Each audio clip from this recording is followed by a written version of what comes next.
adanya sosok kakek-kakek itu masuk ke rumpun bambu.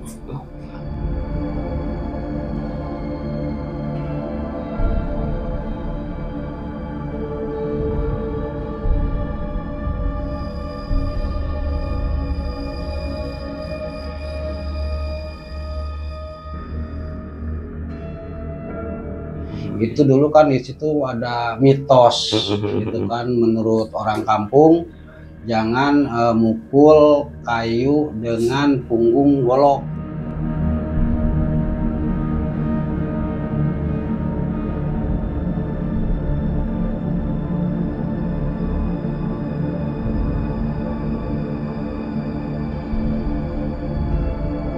Ya pas saya coba gitu kan, dengan ketidakpercayaan saya, ternyata detik itu juga ada yang ngikuti gitu, kontan gitu.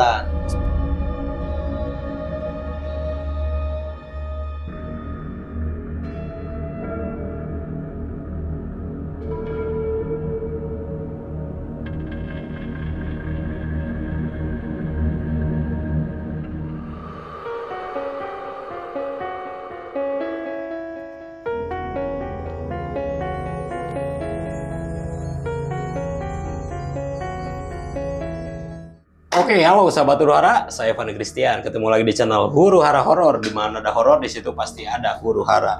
Nah, narasumber kita kali ini spesial nih, seorang pelaku seni bambu dari tanah Sunda. Dan tentunya selama beliau berburu bambu, lepas dari kisah horor. Langsung aja kita sapa nih narasumber yang ada di samping kita. Oke, selamat malam nih Pak Asep. Oke, Pak Asep, profesinya sehari-harinya ngapain aja sih Pak? Ya, kalau profesi sehari-hari di samping ya kami sebagai pegawai ya selingan untuk membolang ataupun mencari bambu-bambu unik gitu kan. Gitu. Siap. Oke, sahabat Huru Hara, dan tanpa berlama-lama lagi, Huru Hara cerita kita mulai.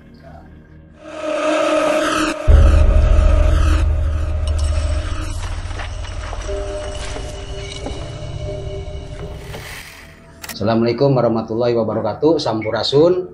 Kami selaku seni gitu kan, seni yang dimaknai seni rasa awi unik dengan misi dan visinya gitu kan. Visi di komunitas kami KPAU Jawa Barat ataupun komunitas pemburu awi unik Jawa Barat mempunyai visi dan misinya. Visi itu memahami ragam awi unik. Misinya itu kalau istilah Sunda ngelobakeun dulur najan bida lembur. Oke. Berarti memperbanyak persaudaraan gitu ya Pak? Itu yang diutamakan, silaturahim. Dulu itu kan waktu tahun 2014 ya kan, 2013 2014 gitu kan saya terjun ke bambu-bambu unik.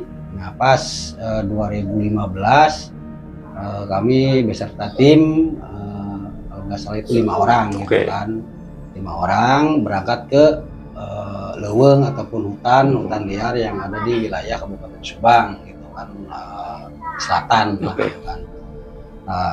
Terus dalam perjalanan untuk memasuki leuweung ataupun hutan liar itu kami sempat berbincang-bincang ataupun ngobrol tentang masalah pemahaman ataupun pakem. Nah singkat cerita, langsung saya masuk ke hutan. Nah, langsung saya mencari 1 hari gitu kan, full gitu. 1 hari full sampai capek gitu kan, putus asa sampai mau pulang lagi. Tapi rasa penasaran kami sama tim itu masih ada. Ya pada akhirnya pas jam 4:30 kalau nggak salah itu ya 4:30 atau jam 5. Nah, kami mendapatkan suatu di luar nalar gitu kan, dengan adanya sosok kakek-kakek itu masuk ke rumpun bambu. Nah, sama tim saya juga melihat cuman sekilas, tapi yang lebih jelas itu kan tim rekan-rekan gitu kan, udah leuweung, sampai dia ngomong ada kakek masuk gitu kan. Nah mungkin saya dianggapnya itu kode gitu kan, ciri bahwa di rumpun itu mungkin ada yang uniknya, daripada kami pulang kosong ya pada akhirnya kami cari gitu. Nah pas kami sama tim itu mencari di rumpun itu, ya pada akhirnya kami menemukan bambu ini. Nah, bambu dampit. Jadi sahabat Huru-Hara ini bambu dampit itu seperti ini ya Om ya. Ini berarti yang di wilayah Kabupaten Subang ini. Selama saya sehari-hari full gitu kan, ya pada akhirnya ini yang kami dapat. Hasilnya tuh ini. Iya. Besar juga ini kayu apa bambu dampit nih. Ini dari haur gereng kalau di Sunda namanya, itu nama haur cucuk gitu. Jadi apa hasil kode alam dari si kakek itu yang masuk ke rumpun bambu? Iya. Hasilnya ini. Iya, ini. Sahabat Huru-Hara nih. Ini bambu jenis dampit. Nah, terus ada lagi yang lebih mencengangkan lah istilahnya gitu kan. Nah kan ini cuman dibawa pulang gitu kan, ya kita seperlunya aja lah. Nanti besok atau lusa kita ditangdi atau diambil lagi ke situ mungkin gitu kan. Ya, sampai saya kaos komoditas kopi saya dibikin ciri di situ. Gitu kan. Nah, selang 4 hari itu saya masih ingat. Selang 4 hari ya kalau masalah kaos kopi mah ada, cuman yang bambu dampitnya itu nggak ada, normal lagi gitu. Nah itu yang pertama saya terjun ke hutan itu, nah itu yang emang dianggapnya mustahil gitu. Berarti pas begitu lihat kakek masuk ke rumpun, Om Asep beserta tim ke situ kan meriksa. Masih ada kayunya. Masih sampai saya bikin ciri lah gitu kan. Jadi pas begitu berbekalan disimpan di situ karena mungkin udah sore. Udah sore, mungkin nanti kita balik lagi ke sini. Pas 4 hari kemudian ke situ lagi, udah normal lagi. Normal lagi. Wih, ngeri sih ini sahabat Huru-Hara. Gitu kan. Padahal kalau masalah kopi sama kaos komunitas ada gitu kan sih. Sampai dibawa balik lah gitu. Berarti kalau misalkan udah ada kode alam itu harusnya langsung diambil ya Om Asep? Harusnya. Kan berhubung kami beserta tim udah kewalahan capek, lelah karena kan perjalanan jauh, sampai kan di batas kampung ke hutan itu memerlukan waktu 1 jam. Lumayan juga ya. Belum kita nasruknya. Iya benar. Gitu kan. Belum kita cari ke titik ini, ke titik itu kan namanya hutan gitu ya Om ya. Wih ngeri sih itu. Butuh perjuangan juga ya, karena cari bambu-bambu unik gitu kan yang diproses secara alamiah itu sahabat Huru-Hara. Bambu dampit. Oke, nah ini di luar bambu dampit ini Om, ada lagi nggak nih cerita yang mungkin lebih ekstrim dan lebih horor gitu daripada yang kayu dampit ini? Ya, ada lagi itu di beda wilayah, tapi masih perbatasan antara Kabupaten Subang dan Sumedang. Gitu dulu kan di situ ada mitos gitu kan, menurut orang kampung jangan mukul kayu dengan punggung golok. Gitu. Menurut mitos kepercayaan di situ mungkin ya Om. Nah emang pas kami mencoba untuk membuka mitos itu ya ternyata benar. Ada hal-hal di luar akal logika sampai ada yang ngikutin gitu kan selama kita masih di hutan itu gitu kan, nggak tenang, dibikin nggak tenang gitu kan. Gitu aja semacam suara-suara yang ngikutin gitu kan. Juga itu yang berarti apa mitosnya tuh jangan mukul si bambu itu sama punggung goloknya yang biasa kita pegang itu kan Om. Oh jadi jangan. Gitu. Tadinya saya nggak percaya gitu kan. Nah tim yang lakuin itu gitu kan, reng-rengan.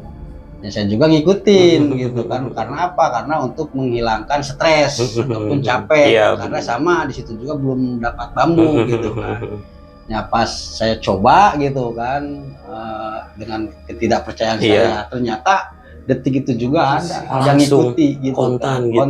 Pas begitu dipukul gitu kan, terus ada suara-suara angin-angin gitu yang mungkin bukan angin apa ya, di luar normal, angin normal lah gitu kan, angin yang nggak biasa mungkin gitu ya.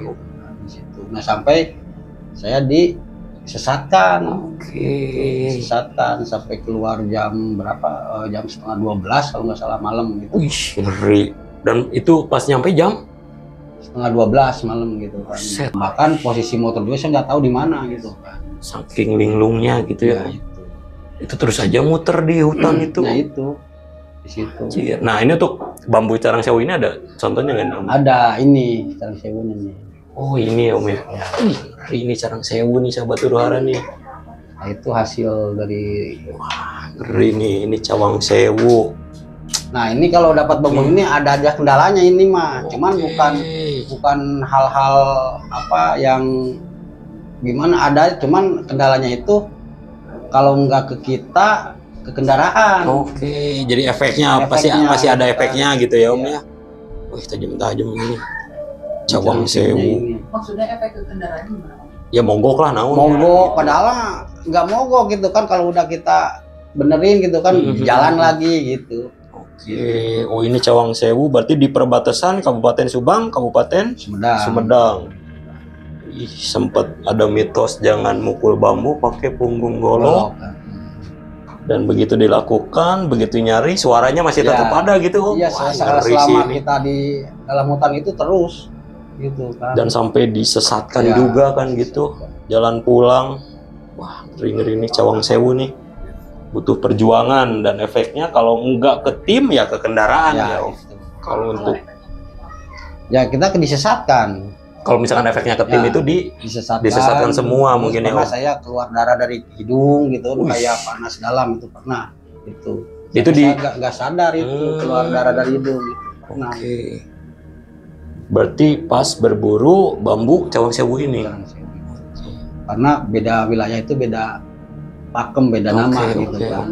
Beda jenis. Tapi ini bagus sih cawang sewu. Terus tadi yang pertama dampit gitu kan. Nah, ini di luar cawang sewu nih. Ada lagi nggak Om nih? Ada lagi gitu kan. Tapi itu masih di seputaran Kabupaten Subang daerahnya gitu kan. Nah, itu pertamanya saya mengenal hal bambu itu dari media sosial, karena anggapan pembolang ataupun pemburu kalau mendapatkan bambu seperti itu dikatakan sama aja dengan kita menemukan petuk gitu. Nah yang dimaksud dengan petuk ini apa nih Om? Nah yang maksud petuk itu kan istilahnya nama istilah. Karena pemahaman petuk itu bahasa dari orang Jawa. Kan ada istilah kata petuk ningendi ataupun ketemu di mana. Iya. Mungkin ada sebagian orang meyakini bahwa bambu petuk itu ada hal-hal suatu kegaiban ataupun ada hal apa gitu kan. Tapi menurut saya semenjak saya terjun ke bambu unik, tentang masalah pemahaman bambu petuk itu nggak ada istilah kesana. Nggak ada istilah kesana ya. Itu hanya dipakai dengan seni saja gitu kan. Ataupun toh ada sebuah unsur-unsur yang lain, mungkin itu hanya kembali ke keyakinan masing-masing gitu kan. Itu masalah petuk gitu kan. Nah yang tadi dibahas itu bambu yang satunya lagi. Ya kan, yang menurut dari orang-orang pemburu dari media sosial FB, kalau kita mendapatkan bambu itu sama aja kita mendapatkan petuk, karena itu sangatlah langka. Karena bisa disebut bambu langka mungkin. Karena pemahaman itu kan kebanyakan dari bambu itu ada ciri ataupun karakter gitu kan, makanya karakternya itu berbeda-beda gitu kan dengan jenis-jenisnya gitu kan, walaupun jenisnya sama bambu tapi beda karakter. Nah ini saya tertarik sama bambu ini nih Om nih. Kira-kira ini dulu ceritanya seperti apa Om? Nah itu waktu yang menemukan bambu itu yang tadi ini. Yang tadi itu gitu kan. Mungkin bisa diceritakan nggak Om ini? Pas pertama nemu gitu kan? Ya kan pas pertama ketemu sama bambu itu, gitu kan. Itu waktu itu berdua. Pas tahun 2017, pas pisan bulan puasa. Bulan puasa juga. Cuman harinya masih ingat itu hari Jumat. Itu kan hari Jumat Kliwon gitu kan. Nah sebelum, kalau nggak salah hari Rabu ataupun sebelum hari Kamis gitu kan, saya kan sempat ngebolang gitu kan ke wilayah hutan gitu kan, itu sama aja, masih sama dari wilayah Subang gitu kan. Nah saya menemukan bambu ini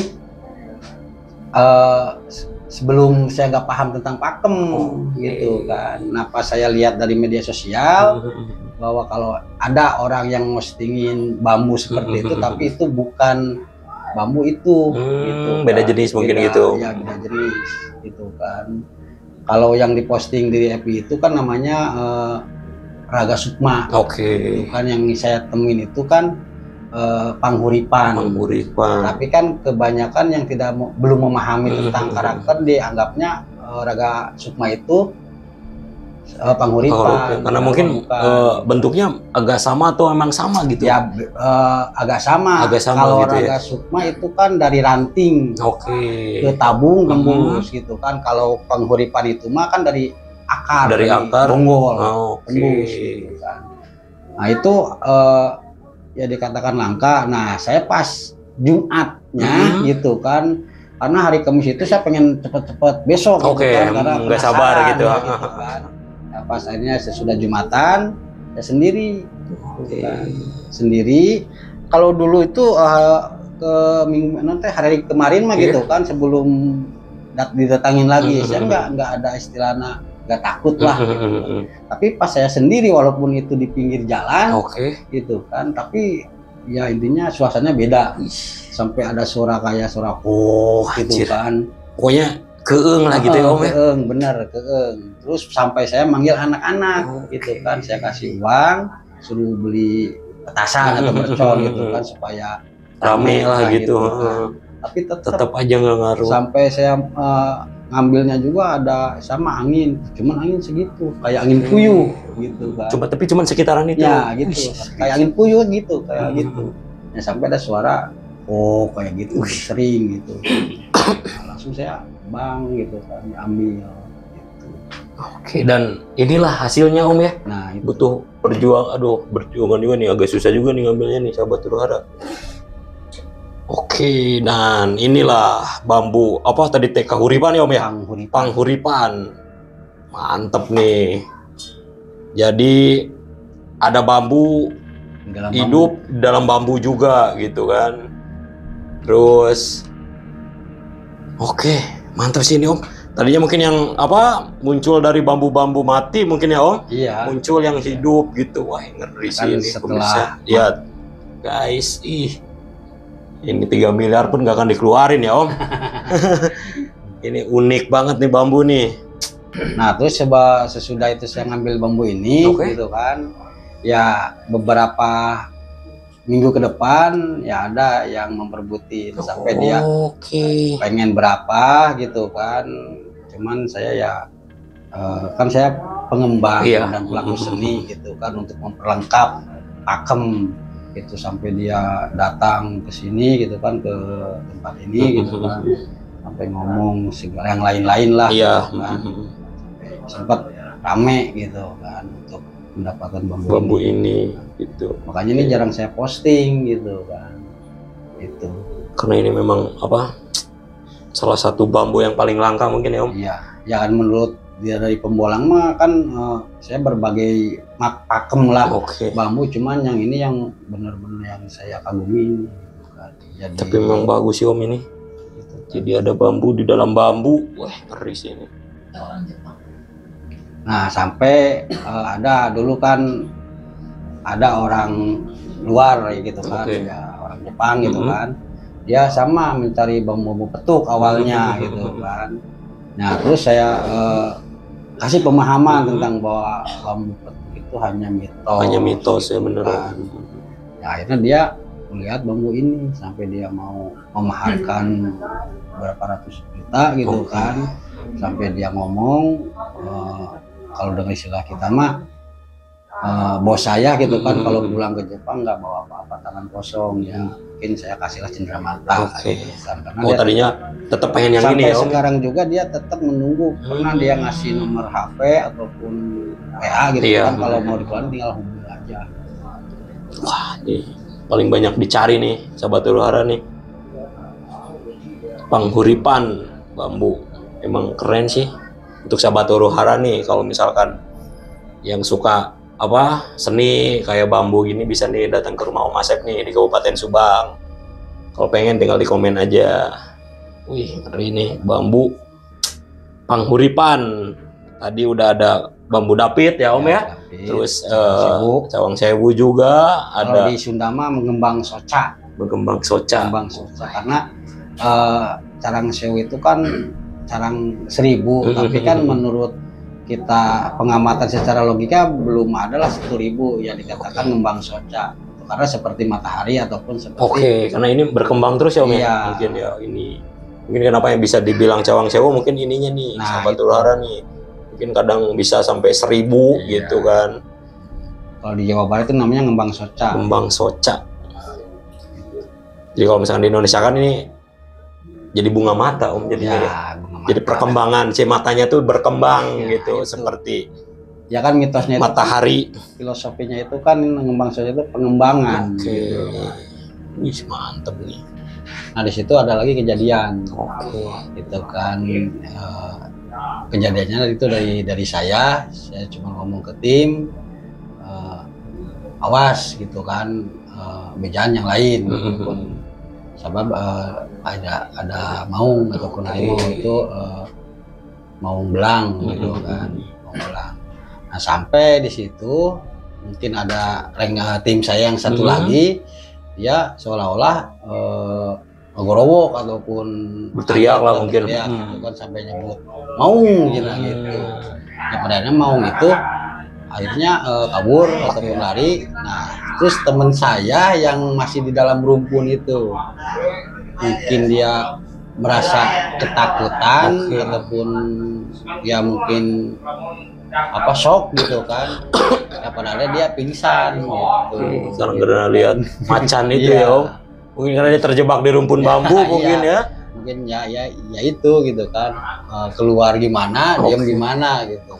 Ngeri sih. Tapi kalau misalkan saya pribadi ada di posisi Om Asep juga teman Om Asep itu pas begitu ada di dalam rumpun bambu dan sekitarnya itu macan lewat ya pasti sih sama gitu.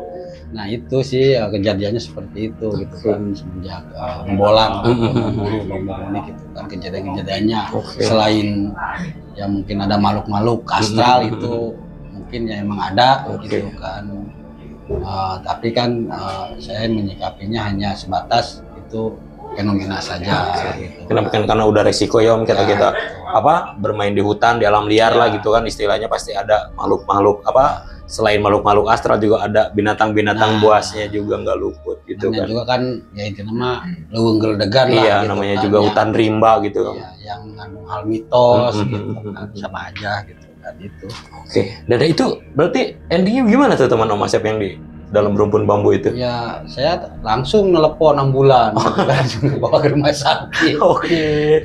Dan mau nggak mau ambulan naik gunung gitu kan. Nah itu kejadiannya gitu. Wah. Nah seperti itu. Terus langsung kemana? Yang pertama kali Yang ketinggalan.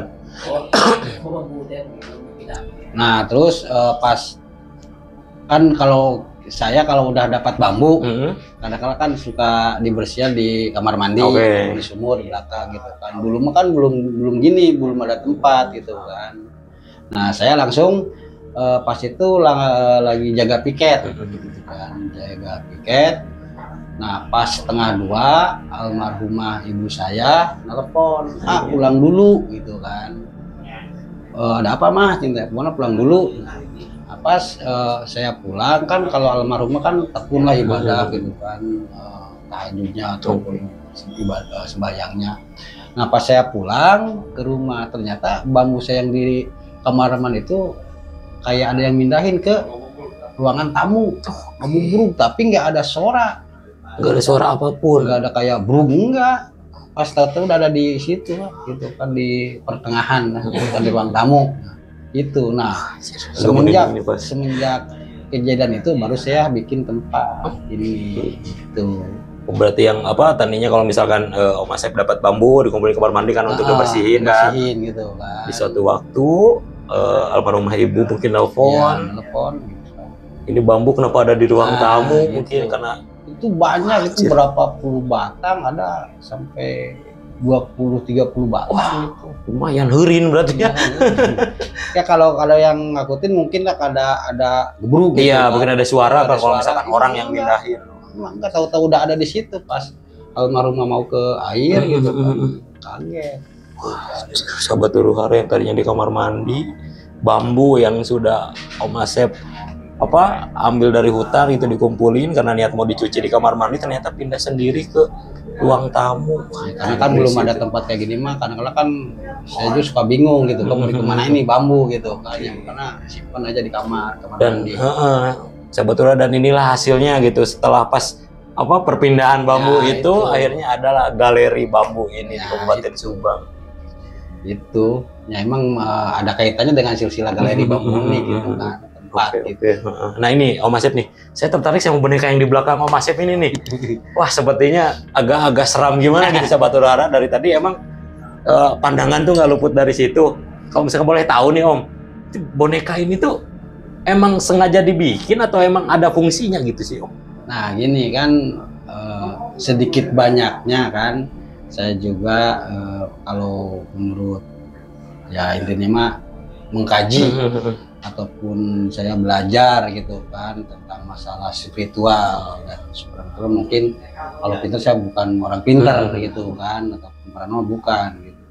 Nah saya dulu kan kalau dengan media-media yang lain gitu kan agak menguras tenaga gitu kan, ataupun energinya, saya bikin gitu kan, ya bikin suatu boneka gitu kan, dengan buat media sih sebenarnya gitu kan. Media adalah orang yang minta tolong gitu kan, sampai saya membuka media ini di mana letak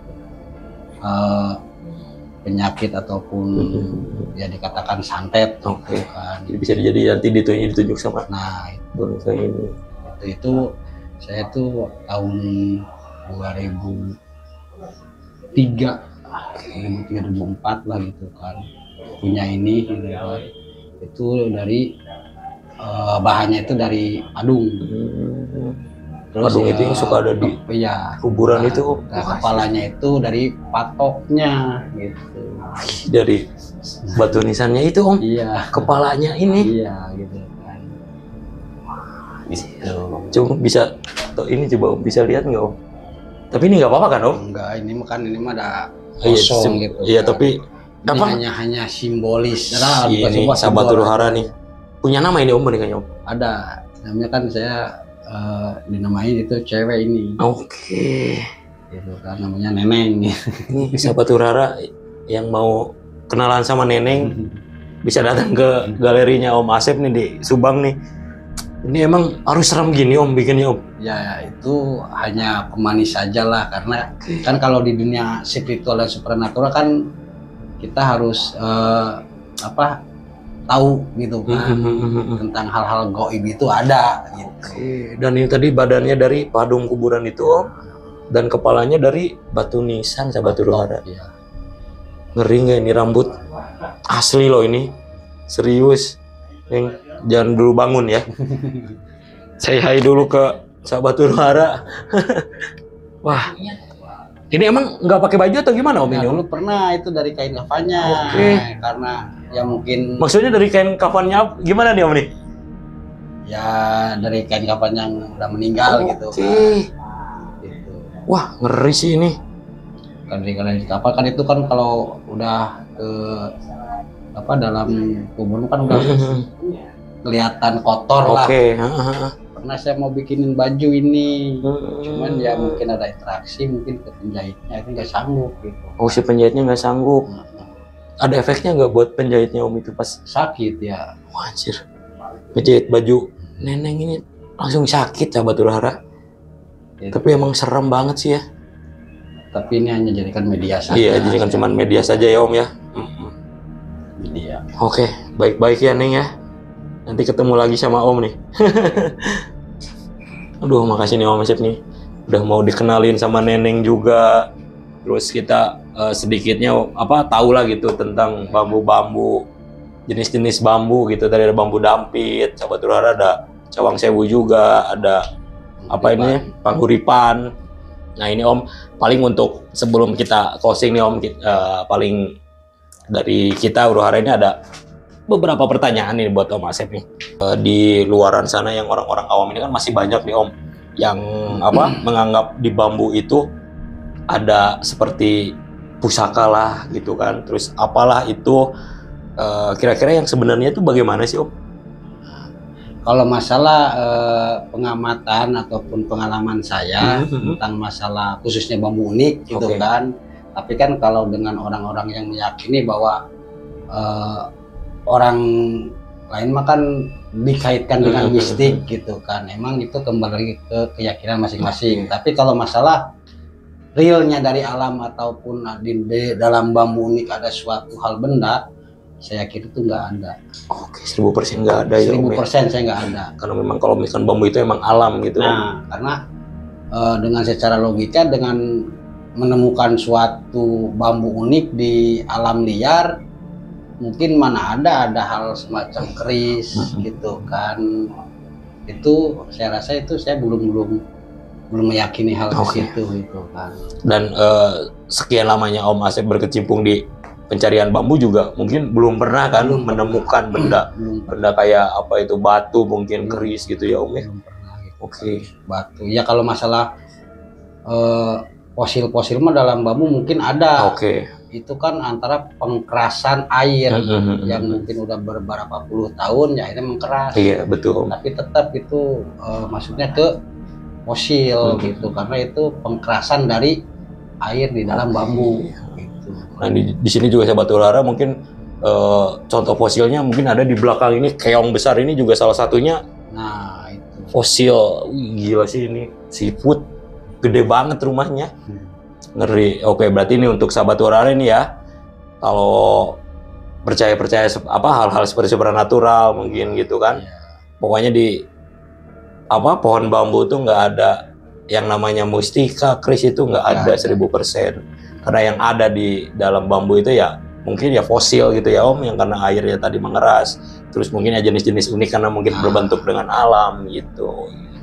Ngeri sih. Berarti intinya nggak ada ya Om. Nggak ada. Karena belum pernah sih saya gitu terjun ke alam liar ataupun mencari dan menebang bambu-bambu unik itu kan di dalamnya ada suatu hal benda itu nggak ada. Oke, berarti intinya nggak ada. Real nggak ada. Kita lanjut ke pertanyaan kedua nih Om. Nah ini Om, kan dulu sempet nih pada zaman tahun berapa itu rame-rame kolor hijau gitu kan Om. Mungkin Om Asep sendiri pernah dengar juga. Kan mitosnya harus pakai kelenengan sapi kan di depan rumah gitu, terus neon juga digantung. Nah ini kan konon katanya ini bambu kuning itu bisa menangkal si kolor hijau itu. Apakah mitos itu benar atau gimana Om? Menurut tentang masalah di dunia spiritual dan supranatural itu mitos tentang masalah kolor hijau itu sebenarnya nggak ada gitu kan. Itu hanya mungkin siloka ataupun simbol gitu kan. Ya mungkin dengan orang-orang tua dulu kan dikatakan kebanyakan dengan memakai siloka gitu kan, supaya kita berpikir dengan logika. Gitu, berarti siloka itu kita berpikir dengan logika. Nah gitu. Kalau masalah ke bambu kuning itu emang ada sejarahnya dari dulu. Jangankan untuk menangkal hal-hal yang gaib gitu kan, karena dari bambu itu selain bambu kuning khususnya ataupun bambu-bambu lain itu emang penyerapan buat energi positif gitu kan. Gitu. Kalau masalah tentang kolor hijau itu saya belum memahami ataupun mengkaji secara dalam bahwa emang dulu pernah mendengar dari sepuh-sepuh ataupun kalau yang terdahulu bahwa itu hanya mitos belakang mungkin ya Om ya. Gitu. Mungkin adanya terjadi fenomena apa buat diri kita ataupun ke sebuah kedudukan gitu kan. Itu mungkin kepercayaan desa-desa tertentu mungkin ada tanah. Untuk contoh bambu kuningnya mungkin ada Om. Ini. Wah ini kan itu termasuk bambu unik gitu kan. Ini bambu kuning yang unik nih. Itu termasuk yang uniknya. Berarti manfaat untuk bambu kuning sendiri emang bisa menyerap atau menangkal energi negatif gitu ya. Ya termasuk mungkin tadi itu sahabat Huru-Hara kolor hijau mungkin ya. Kalau meyakini tentang hal seperti itu gitu. Jadi tergantung kepercayaan kitanya sendiri gitu. Mungkin kalau misalkan sahabat Huru-Hara percaya bambu kuning bisa mendapatkan rezeki ya bisa gitu ya Om ya. Jadi itu kepercayaan masing-masing aja. Ini bambu kuning sahabat Huru-Hara nih. Memang unik juga bentuknya ini bambu kuningnya. Ngeri nih. Widih. Oke, Om Asep nih ada pertanyaan terakhir dari kita nih. Jadi di antara koleksi-koleksi nih yang di dalam ini nih, menurut Om Asep mana sih jenis bambu yang paling langka dan paling susah dicari gitu? Ada nggak Om? Ya mayoritas sih kalau masalah tentang bambu unik semuanya juga gitu susah dicari gitu. Itu kan tergantung kita ulat tekun gitu kan. Tapi yang sekarang lagi booming gitu kan, yang lagi rame itu, yang langka itu, itu ada 2 bambu. Gitu kan, ya intinya yang tadi nih. Oh yang ini Om ya? Gitu Panguripan ini, sahabat Huru Hara nih.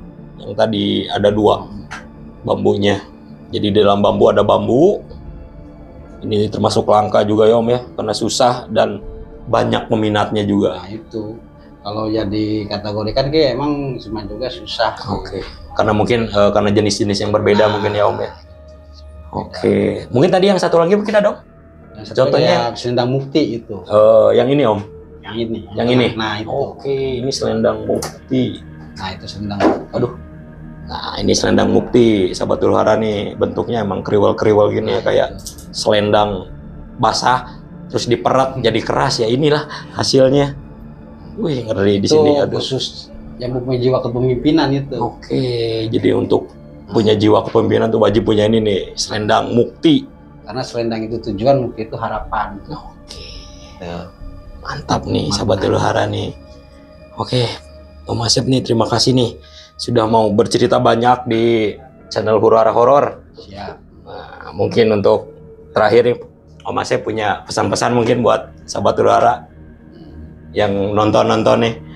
Ya pesan-pesan dari saya sih tetap aja kita semangat, tawakal, tidak terlepas dengan keyakinan kita masing-masing gitu kan. Khususnya untuk tim Huru Hara tetap optimis aja gitu kan. Itu aja saya. Mungkin punya dari Paguyuban ini mungkin Om Asep pada media sosial mungkin yang bisa gitu kalau mau tanya-tanya seputaran bambu gitu melalui Om Asep. Bisa. Mungkin media sosialnya ada di Facebook mungkin Facebook, atau ya, di Facebook ada. WA, gitu. Mungkin nanti kita tulis di bawah aja untuk Facebook Om Asep atau enggak di deskripsi. Om Asep nih sekali lagi terima kasih banyak sudah mau hadir di Huru Hara Horor. Dan untuk sahabat Huru Hara Horor, itulah cerita dari Om Asep, pengalaman sekitar jenis-jenis bambu. Bagi yang suka bisa ditulis kolom komentar juga, ada di klik like-nya, subscribe juga, di-share di keluarga teman-teman terdekat Anda. Akhir salam, saya Fani Christian pamit, Om Asep pamit, bye.